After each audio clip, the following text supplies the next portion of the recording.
Tanti saluti a voi tutti che siete con noi in Radio Corsica Internazionale, in Telepaese, per ce venerdì 10 d'octobre. Voilà, donc on se retrouve comme tous les jours. C'est votre matinale. Bonjour, salut à tous.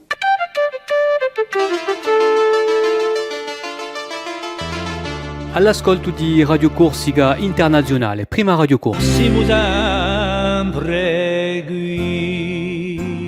Voilà, je suis bien content de vous retrouver, comme tous les matins, sur Radio Corsica Internazionale et sur Télépaese. Tiens, aujourd'hui, on va fêter notre traitement de fête aux Ghislain et Ghislaine. Voilà, traitement de fête, donc, si vous en connaissez, n'hésitez pas à l'envoyer un petit mot, ça fait toujours plaisir. Notre matinale, comme d'habitude, la météo, peut-être un peu de pluie ce matin, et dans la journée, on va voir ça avec Philippe Jam, qui pour l'instant, il est en train de boire son café. On va lui laisser encore deux petites minutes avant de venir nous rejoindre. Pas de café, pas de météo, pas d'infos. Hein. Bon, il ne va pas tarder à arriver. Et bien sûr, les rubriques habituelles, on va retrouver du turf, de l'horoscope, nos invités du jour. On va être du côté de Lupino pour Agasa degli Anziani, avec le CCAS. On va parler aussi d'Artemare, puisque c'est toujours la semaine d'Artemare, avec la clôture qui aura lieu donc demain du côté de Lupino à l'Alboro. Et puis bien sûr, nos rubriques habituelles pour clôturer donc cette matinale de ce vendredi avant de se partir en week-end. Pour le moment, je vois qu'il a fini son café et il s'installe. Philippe Jam, la météo, l'information donc du jour.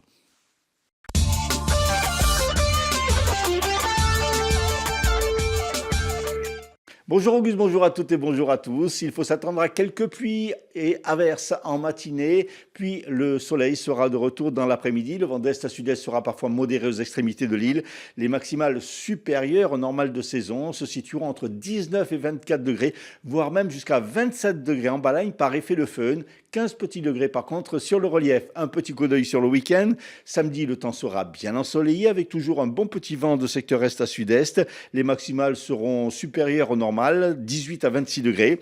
Dimanche, il faut s'attendre à un temps ensoleillé malgré quelques petits passages nuageux bénins. Le vent d'est à sud-est sera faible. Les températures maximales 18 à 26 degrés.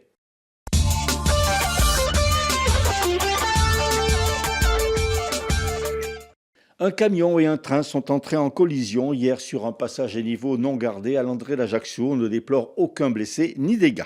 Le procureur de la République de Bastia a indiqué hier que sur les fondements des informations relayées par différents médias, une enquête avait été ouverte du chef de violence volontaire sans incapacité. Le procureur a invité la victime, Nicolas Battini, à déposer plainte et à apporter toute précision sur les circonstances de son agression.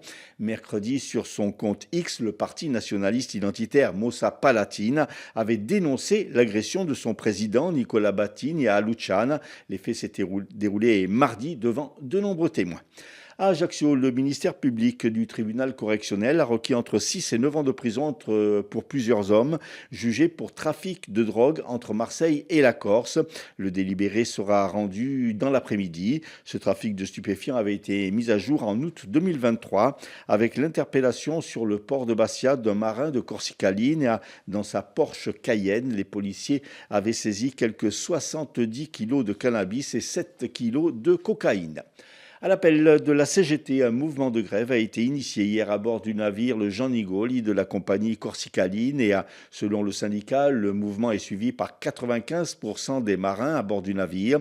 Dans ce dossier, le syndicat dénonce la politique de la direction qui a décidé d'abandonner la ligne entre Sète et l'Algérie pour se repositionner sur Marseille. Pour le syndicat, la direction laisse ainsi le champ libre à GNV et à Corsica Ferries. Le syndicat réclame donc le maintien des traversées ainsi que le renforcement des lignes sous pavillon français. Autre mouvement social à l'hôpital de Castellucci à Ajaccio. À l'appel du STC, une cinquantaine d'agents de l'établissement se sont rassemblés devant la direction. Le syndicat dénonce plusieurs désaccords avec cette direction. Non-application de l'accord sur la majoration des heures supplémentaires, remplacement des postes vacants sur l'ensemble des services de soins, absence de calendrier prévisionnel concernant les travaux à venir ou encore absence de projet d'établissement formalisé. Le SCC en appelle à l'ARS, l'Agence régionale de santé de Corse. Tour de Corse historique, la troisième étape d'hier a été marquée par une sortie de route et d'un concurrent suivi d'un incendie. L'équipage concerné est indemne, mais par mesure de sécurité, la direction de la course a neutralisé la cinquième spéciale de la troisième étape. À l'issue de celle-ci, Bertrand Facio sur Porsche est toujours en tête, avec 23 secondes d'avance sur Olivier Capanaccia sur M3 et 47 sur Marc Valliccioni sur M3 également. Aujourd'hui, 5 spéciales entre la maison Pieraggi et Barchetta. Et puis épreuve inédite en Corse ce samedi, demain donc, le premier kilomètre vertical de Corse organisé par le Ersegnol ou à Casamaccioli. Un kilomètre vertical est une course dans laquelle les concurrents doivent gravir 1000 mètres de dénivelé positif. L'épreuve de ce samedi va se dérouler sur un parcours ascensionnel tracé dans le village de Casamaccioli, une course en montagne de type trail de 6 km et 1000 mètres de dénivelé positif ouverte à tous, hommes et femmes, licenciés ou non. Elle va se décliner en deux formats. Ou Capidia Candela, le kilomètre vertical classique avec des départs nominatifs par ordre alphabétique toutes les 30 secondes à partir de 9 heures, et une épreuve originale à laquelle nous nous sommes inscrits, Auguste, à Mulatera, où le concurrent devra porter un sac de 10 kilos sur le dos avec un départ à partir de 9h30. Les plus rapides devraient courir la distance en une trentaine de minutes. Notre arrivée est prévue pour fort tard dans l'après-midi, Auguste.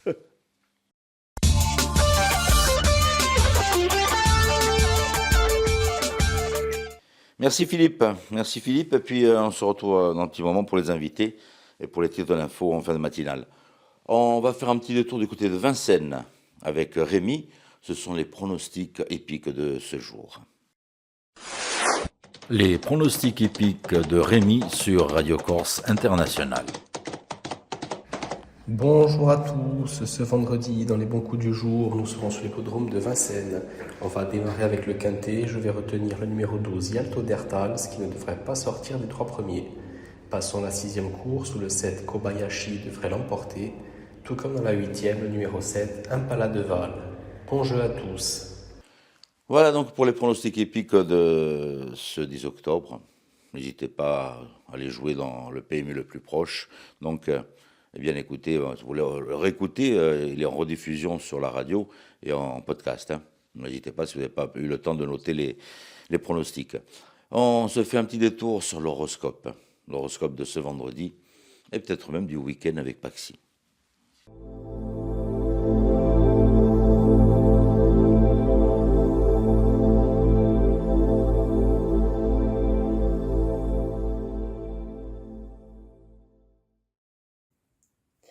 Et bonjour à tous, on se retrouve pour ce vendredi, on va voir un petit peu ce que l'on a à vous dire. Les béliers, vous pourriez aujourd'hui vous sentir beaucoup plus libéré, beaucoup plus léger. Certaines choses du passé, des rancunes, des situations qui peuvent être encore souffrantes, vont se dissiper. En tout cas, vous allez peut-être plus facilement lâcher prise et ça va vous faire le plus grand bien. Les taureaux, vous allez passer à l'action, vous ferez ce qui sera nécessaire. En tout cas, les actions pragmatiques, ça vous connaît et ça va grandement vous réussir. Les Gémeaux, si vous vous sentez fatigué, stressé, n'hésitez pas à faire un petit check-up, à vous faire pourquoi pas un petit complément de vitamines, ça ne vous fera pas de mal. En tout cas, prenez soin de vous et faites attention à votre santé. Les Cancers, on lâche prise, on a des évidences, on a des réponses que l'on attendait peut-être ou dont on avait besoin. Ces réponses, eh bien, c'est vous qui les avez. Peut-être qu'aujourd'hui, les choses vont vous paraître plus claires et ça vous fera beaucoup de bien mentalement. Les lions, quelques blocages au niveau sentimental, des incompréhensions ou la sensation de stagnation. Rien de dramatique, mais aujourd'hui, on ne sera pas forcément fleur bleue. Donc, on prend du recul, on prend son temps et on avance gentiment. Les vierges, vous êtes dans une phase de changement. Aujourd'hui, il y a de la nouveauté, il y a de la fraîcheur. On arrête les anciennes habitudes et on prend de nouvelles habitudes qui vont justement beaucoup plus coller à votre personne. Les balances, certaines discussions aujourd'hui pourront être confuses, en tout cas, le dialogue, la compréhension entre vous et les autres ne pourra pas être très très clair. Prenez patience, ça ne durera pas.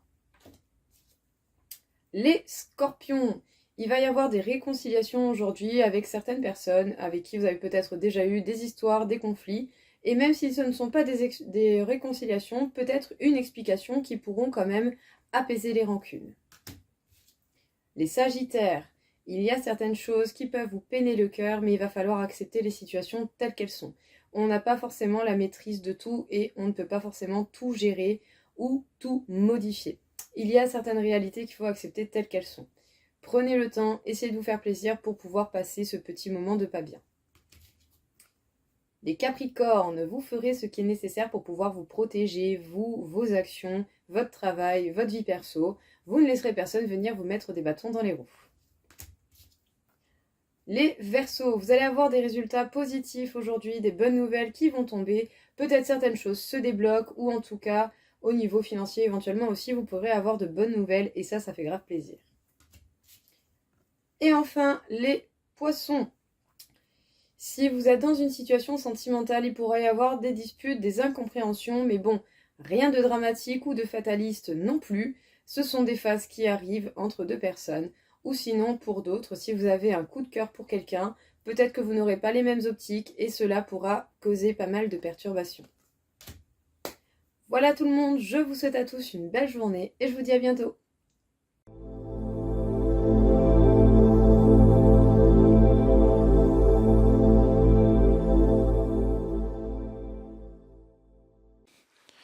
On va retrouver les invités de ce jour.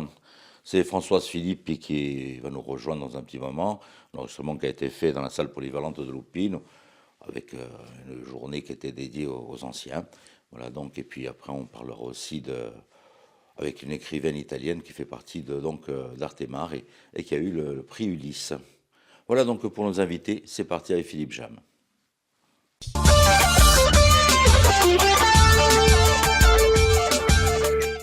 Alors le CCAS de la ville de Bastia, c'est le service social de la ville de Bastia, dédié à toutes les personnes qui font partie du CCAS. Ça part des seniors, des jeunes, des moins jeunes et surtout les personnes les plus en difficulté ou les personnes les plus précaires. Alors cette journée des Capillanes, ça se fait dans la semaine nationale qu'on appelle la semaine bleue, dédiée aux seniors. Et nous avons décidé de faire cette journée pour les Capillanes, dans cette semaine bleue, dédiée aux seniors, avec aussi le lancement par rapport au projet Imbetia ISEM, Bien vieillir ensemble, bien vieillir. Cette journée dédiée aux seniors avec tout ce qu'on propose dans le bien vieillir, avec nos ateliers et aujourd'hui aussi nos partenaires qui sont là, présents, pour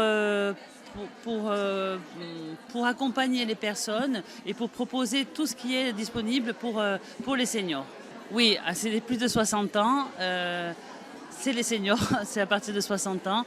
Et aujourd'hui, comme vous voyez, il y a la collectivité de Corse, il y a la CARSAT, il y a la CPAM, il y a la sécurité, la CPAM, la CAF et tous les partenaires qui œuvrent pour les seniors. Aujourd'hui, les seniors peuvent venir et traiter directement avec les organismes, poser des questions et savoir ce qu'ils peuvent avoir, à ceux qui peuvent avoir droit, quoi, en fait. Voilà. Ce projet-là, les Cabianchi, c'est fait par la Casa di Anziani, d'accord. C'est Monsieur Miei qui est directeur, qui organise cette journée aussi. Bien entendu le CCAS, mais c'est le directeur qui fait cette journée. Vous voyez aussi derrière moi, je ne sais pas si vous voyez, je pense, il y a aussi des ateliers bien-être aujourd'hui. Donc il y a un coiffeur et une esthéticienne qui sont là aujourd'hui pour accompagner les personnes, les seniors, pour faire ou un brushing ou un peu de maquillage. C'est vraiment le bien-être aujourd'hui qui est en avant aussi.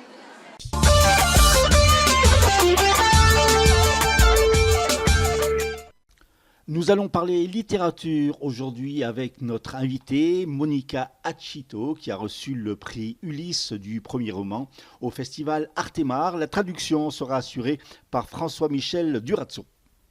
Allora, innanzitutto grazie per questa intervista e per questa opportunità.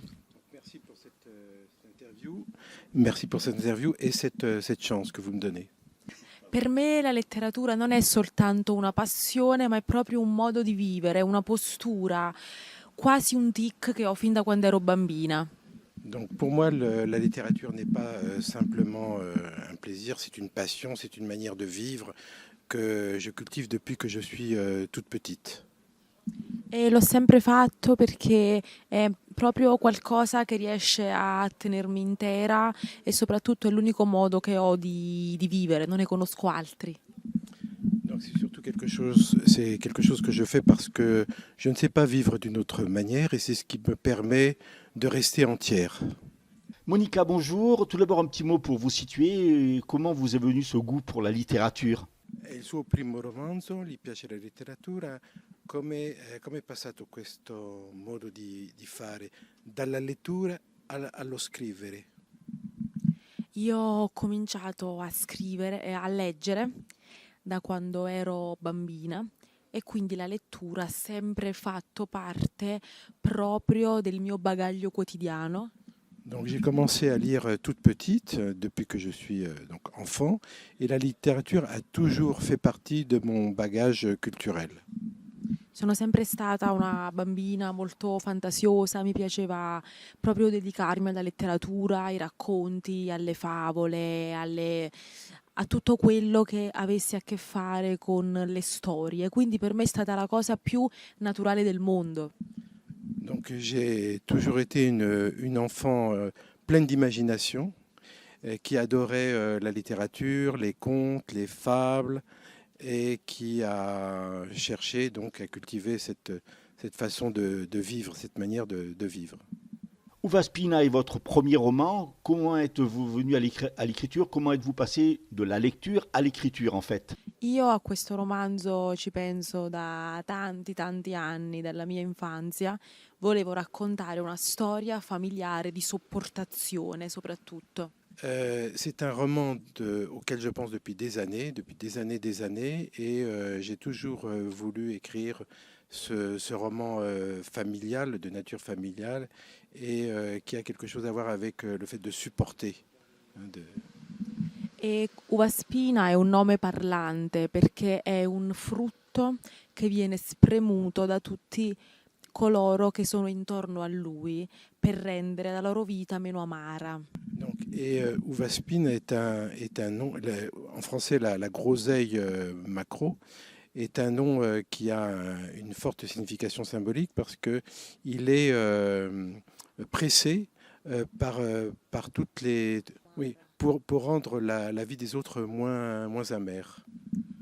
E questo ragazzo che ha questo nome parlante viene spremuto un po' da tutte le persone che gli stanno intorno, dai compagni di classe, dalla sorellina minore Minuccia, dalla madre Graziella la Spaiata che gli dice di sopportare tutte le angherie che subisce.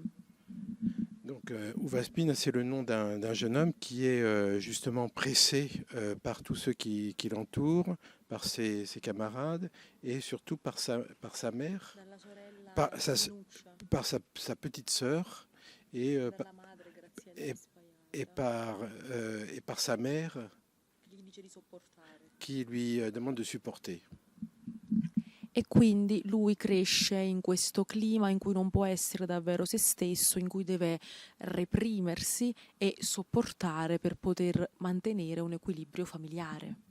Donc, et lui, il se sent obligé de supporter cette situation, de prendre sur lui pour pouvoir vivre et supporter cette situation familiale. L'action se situe à Naples, mais la ville n'est pas qu'un décor dans votre roman, c'est également un personnage. Questo romanzo si svolge a Napoli e Napoli è più che l'ambiente di un romanzo, è anche un personaggio, no? Sì, in questo romanzo Napoli non è soltanto un fondale, un teatro, ma è proprio un personaggio che respira insieme agli altri. Donc c'est pas effectivement simplement un théâtre, une scène, c'est aussi un personnage qui respire à côté des autres, avec les autres. Spesso ci sono due modi polarizzanti di raccontare Napoli in narrativa. Da un lato abbiamo quasi questa città come cartolina, una cartolina piatta, città. Dall'altro lato abbiamo il racconto della criminalità, insomma. Io volevo recuperare una Napoli molto più viscerale, forse anche più oscena, ma antica et contemporanea insieme. Donc, on parle souvent de Naples comme d'une ville à deux niveaux. D'une part, une ville qui est une sorte de carte postale.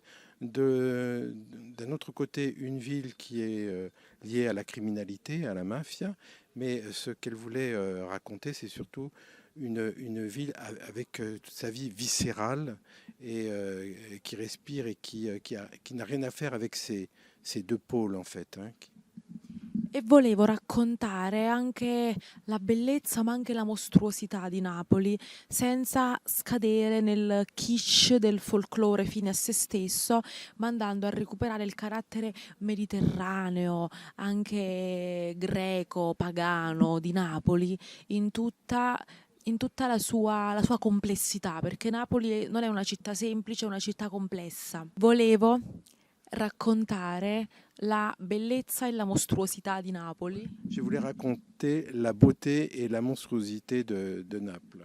Recuperando tutto il suo carattere mediterraneo, greco e pagano. En récupérant tout son caractère grec, romain, païen. Volevo restituire tutta quanta la complessità di Napoli senza scadere in un folklore kitsch. Je voulais récupérer toute la complexité de cette ville sans tomber dans son folklore kitsch. Ma soprattutto mi interessava rendere l'aspetto popolare della città, perché Napoli è una città popolare. Mais surtout, ce que je voulais rendre, c'est tout son côté populaire, parce que Naples est une ville populaire. C'est un livre sombre? Non è un romanzo troppo buio. No, io credo che invece sia un romanzo luminoso, perché comunque c'è il mare, c'è l'isola di Procida, c'è il Palazzo Donn'Anna, c'è Posillipo. Donc non, au contraire, tout au contraire, c'est une ville très lumineuse parce qu'elle est accompagnée de différents lieux, l'île de Procida, il Palazzo Donn'Anna et le Posillipo. La cosa bella di Napoli è che non è mai solo buio o solo luce. Napoli è un'alternanza di luce e buio. Donc, plus que sombre ou lumineuse, Naples, c'est une ville où alterne la lueur, la luminosité et son aspect sombre aussi. Perché è una città ambigua e secondo me in letteratura anche i personaggi devono essere ambigui. Parce que c'est une ville ambiguë et selon moi, en littérature, même les personnages doivent être ambigus. Secondo me in letteratura un personaggio non deve essere solo buono o solo cattivo, ma deve sapere essere ambiguo tra il bene e il male. Un personnage ne devrait pas être tout sombre, mauvais ou bon, mais être ambigu, être entre ces deux termes. Original, en fin d'ouvrage, vous mettez des notes, les secrets d'écriture. Allora c'è qualcosa di originale in questo libro, che alla fine noti tutti i segreti della propria scrittura. In questo libro c'è comunque una lingua stratificata. Dans ce livre, il y a une écriture stratifiée. Ho costruito questa scrittura con un misto di italiano standard, italiano regionale e italiano dialettale. Donc j'ai construit ce livre avec dans un mixte de trois italiens, l'italien standard, l'italien régional et l'italien dialectal. E quindi ho cercato di rendere il libro letterario e popolare insieme. Et donc j'ai cherché de rendre ce livre à la fois littéraire et populaire. Alors c'est votre premier roman, il a reçu un bel accueil et une bonne critique. Quindi questo romanzo è stato molto ben accolto, quindi sei stato molto contenta di quello.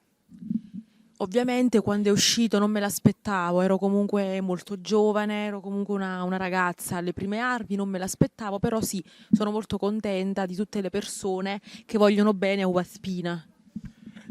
Effectivement, j'étais très jeune quand ce livre est paru et je ne m'attendais absolument pas à ça. Et évidemment, j'ai été très heureuse de voir de quelle manière Uva Spin avait été reçu. Poi ovviamente per una giovane ragazza è sempre più difficile farsi prendere sul serio e quindi deve sempre dimostrare tanto. Et effectivement, pour une jeune écrivaine, c'est toujours très difficile de se faire prendre au sérieux. Et donc, on lui demande de montrer beaucoup, de faire ses preuves. Nella nostra società bisogna faticare il doppio se sei una ragazza e quindi sono contenta per quello che ho ottenuto con Uva Spina e spero di poter avvicinare sempre più nuovi lettori. Alors effectivement, quand on est une jeune femme, ça coûte beaucoup plus d'efforts, le double d'efforts pour obtenir cela. Et effectivement, j'espère pouvoir continuer de cette manière. Vous êtes présente au festival Artemar qui vous remet donc ce prix Ulysse du premier roman. Vous connaissiez Artemar? Hai vinto quindi il premio Ulysse del primo romanzo. Tu conoscevi questo premio e che sensazione hai? Allora, lo conoscevo perché qualche anno fa l'ha vinto un giovane scrittore italiano, Bernardo Zannoni, di cui ho molto apprezzato il romanzo d'esordio, quindi lo conoscevo.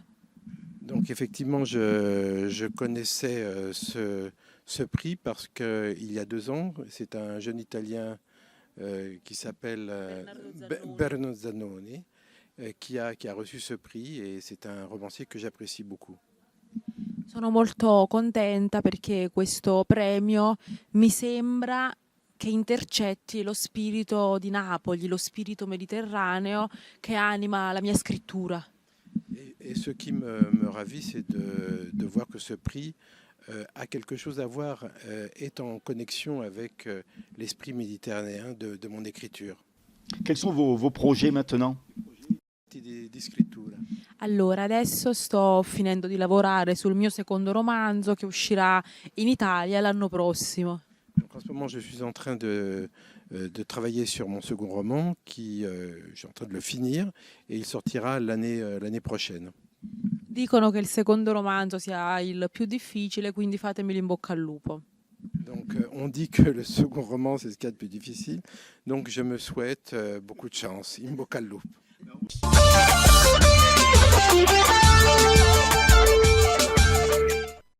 Sur les fondements d'informations relayées par différents médias, une enquête a été ouverte du chef de violence volontaire sans incapacité sur la personne de Nicolas Battini mardi à Luciana. Entre 6 et 9 ans de prison requis à Ajaccio contre plusieurs hommes jugés pour un trafic de drogue entre Marseille et la Corse. À l'appel de la CGT, mouvement de grève à bord du navire Jean Nigoli de la compagnie Corsica Line, et le syndicat dénonce la politique de la direction qui a décidé d'abandonner la ligne entre Sète et l'Algérie. Trail, épreuve inédite en Corse ce samedi avec le premier kilomètre vertical de Corse organisé par le Ersegnol ou à Casamaccioli. Météo, des nuages le matin, du soleil l'après-midi et un week-end plutôt ensoleillé sur notre île. Bon, n'hésitez pas, hein, si vous avez une manifestation, vous voulez faire passer un message, de nous contacter donc pour vous retrouver sur le plateau de Radio Corse International ou pour une interview, donc même en extérieur. Hein. N'hésitez pas, vous passez un coup de fil, vous laissez un petit message sur les réseaux ou bien sur la plateforme de Radio Corse International où vous pouvez laisser des petits messages. Côté soirée, tiens, un petit clin d'œil, elle sera notre invité la semaine prochaine. Ce sera donc Patrice Agatajega, que vous allez pouvoir retrouver donc ce mardi 14 octobre du côté de la médiathèque du centre-ville. Donc, et puis bien sûr avec un concert qui est prévu le 17 octobre à partir de 6h30, à noter, donc du côté de la cathédrale Sainte-Marie, donc de la Citadelle. Voilà donc pour Patrice Agatajega, que nous retrouverons donc en invité donc la semaine prochaine. Un petit clin d'œil, tiens, pour notre ami Armand Paoli, qui n'a pas fini son tour de Corse en vélo pour la présentation donc du Téléthon. Quelques petites images, tiens.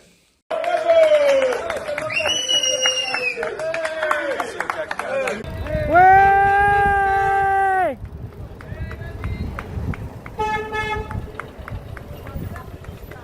Bravo!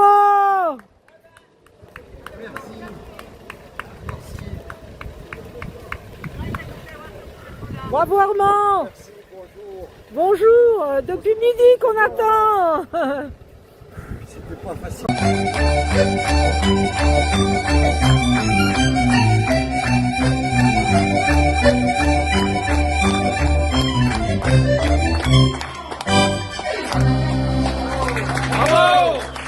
Voilà, n'hésitez pas à le soutenir donc, et soutenir bien sûr le Téléthon donc, avec Armand. Et puis même le soir, il y a une petite partie musicale comme vous avez pu voir. Voilà, un grand merci d'avoir passé ce moment en notre compagnie donc, ce vendredi. Je vais vous souhaiter de passer un très très bon week-end. Ci ritroveremo lunedì mattina, se vous voulez bien sûr. Hein. Et tenete forte e a lunedì. Bonjour, salut à tous.